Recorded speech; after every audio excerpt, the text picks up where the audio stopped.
আজ আমি কবিগুরুর একটি বিখ্যাত ছোট্ট কবিতা পাঠ করে শোনাব।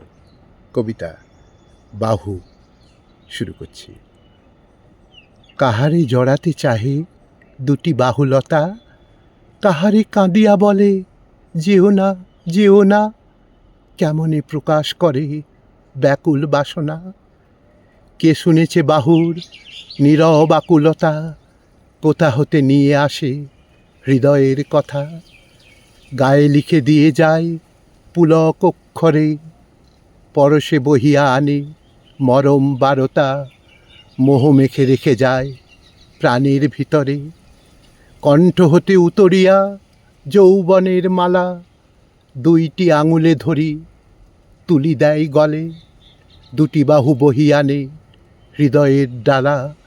রেখে দিয়ে যায় যেন চরণের তলে, লতায়ে থাকুক বুকে চির আলিঙ্গন। ছিঁড়ো না দুটি বাহুর বন্ধন, ছিঁড়ো না দুটি বাহুর বন্ধন।